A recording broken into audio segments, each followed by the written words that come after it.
किसी दूसरे तीसरे के पास नहीं जाना पड़े। वो जमाना देश पीछे छोड़ आया है जब गरीब को एक एक पैसे, एक एक चीज के लिए सरकार के पास चक्कर लगाने पड़ते थे। अब गरीब के पास सरकार खुद चलकर आ रही है और गरीब को सशक्त कर रही है।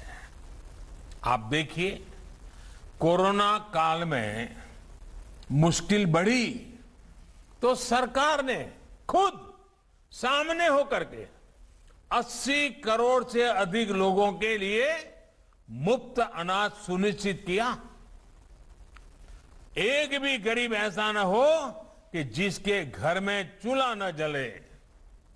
और इसमें मध्य प्रदेश के किसानों का तो योगदान है ही है, उनका परिश्रम भी है। गरीबों को मुफ्त अन्न देने के लिए करीब करीब 2 लाख करोड़ रुपए सरकार ने खर्च किए हैं। आयुष्मान भारत योजना के तहत भी जो मुफ्त इलाज की सुविधा गरीबों को मिली है, उसने गरीबों के 40 से 50 हजार करोड़ रुपए बचाए हैं। जिन 8,000 से ज्यादा जन औषधि केंद्रों पर सस्ती दवाइयां मिल रही हैं, उससे भी गरीबों के सैकड़ों करोड़ रुपए खर्च होने से बचे हैं। मिशन इंद्रधनुष में नए टीके जोड़कर टीकाकरण अभियान को ज्यादा से ज्यादा गरीबों तक पहुंचाकर हमने करोड़ों गर्भवती महिलाओं को, बच्चों को अनेक बीमारियों से बचाया है। ये सारे प्रयास आज गांव के गरीब के जेब में पैसे बचाकर उसे मजबूरी में से बाहर निकाल रहे हैं, संभावनाओं के आकाश से जोड़ रहे हैं।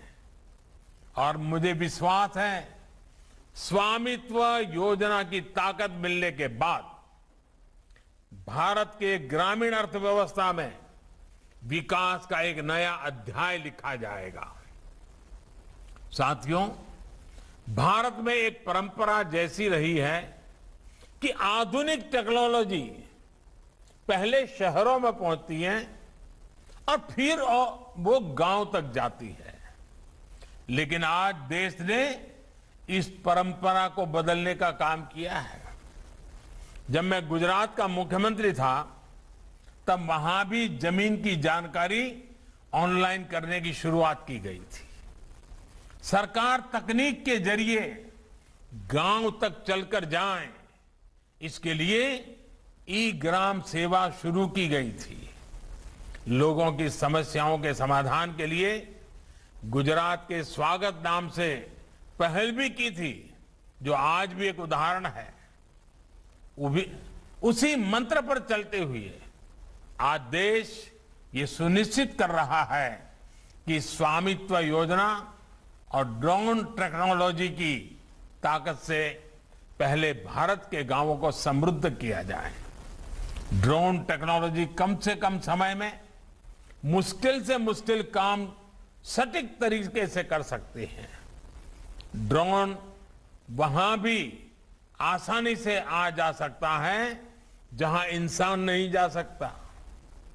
घर की मैपिंग के अलावा पूरे देश के जमीन से जुड़े रिकॉर्ड्स, सर्वे, डिमार्केशन जैसी प्रक्रियाओं को अधिक प्रभावी और पारदर्शी बनाने में ड्रोन बहुत काम आने वाला है। मैपिंग से लेकर डिजास्टर मैनेजमेंट, खेती के काम और सर्विस डिलीवरी में ड्रोन का उपयोग अब व्यापक होगा। आपने देखा होगा टीवी पे, अखबार में, 2 दिन पहले ही मणिपुर में ड्रोन से ऐसे क्षेत्रों तक कोरोना के टीके तेजी से पहुंचाए गए जहां इंसानों को पहुंचने में बहुत देर लगती है। ऐसे ही अभी गुजरात में ड्रोन का उपयोग खेत में यूरिया के छिड़काव के लिए किया गया है। भाइयों और बहनों, ड्रोन टेक्नोलॉजी से